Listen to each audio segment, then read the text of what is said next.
सनातन जाग उठे, आगे भगवा धारी है। सत्य सनातन जाग उठे, आगे भगवा धारी है।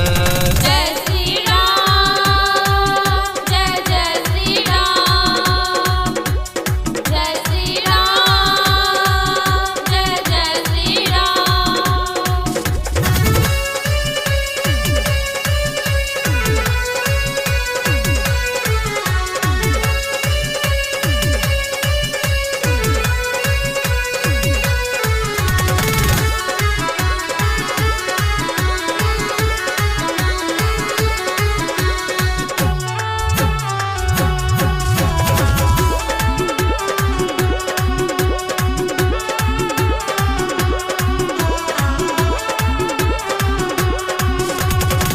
अत्याचार सहे थे साधु सन्यासी निज देश में, गद्दारों गद्दारी करते आए कितने देश में।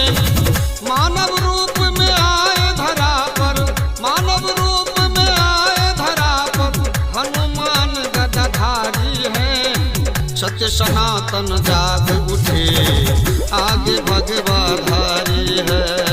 सत्य सनातन जाग उठे, आगे भगवा धारी है।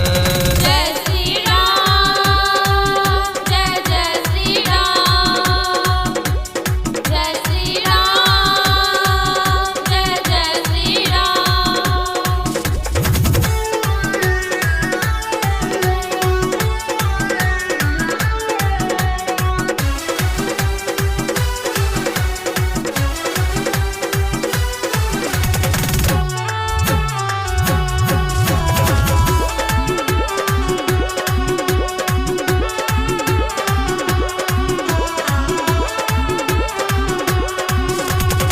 जहाँ सनातन धर्म हमारा, वहाँ पे हम तो अरे रहे। यदि मुसीबत भी आ जाए, चट्टानों सा खड़े रहे। भारत का बच्चा बच्चा अब, भारत का बच्चा बच्चा अब दुनिया पर भारी है। सत्य सनातन जाग उठे, आगे भगवा धारी है। सत्य सनातन जाग उठे, आगे भगवा धारी है। जय श्री राम, जय जय श्री राम, जय श्री राम, जय जय श्री राम।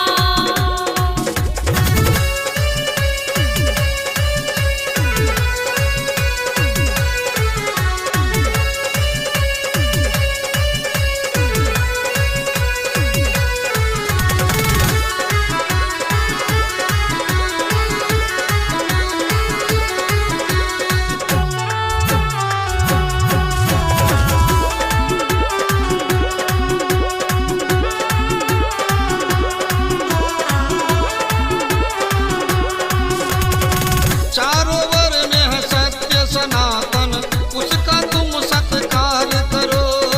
रामायण भागवत गीता चारों युग का सार कहो। वही राम और कृष्ण वही है, वही राम और कृष्ण वही है, वही तो डमरूधारी है। सत्य सनातन जाग उठे, आगे भगवा धारी है। सत्य सनातन जाग उठे, आगे भगवा धारी है। जय श्री राम, जय जय श्री राम, जय श्री राम, जय जय श्री राम।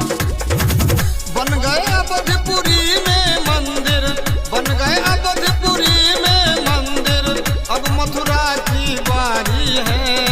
सत्य सनातन जाग उठे, आगे भगवा धारी है। सत्य सनातन जाग उठे, आगे भगवा धारी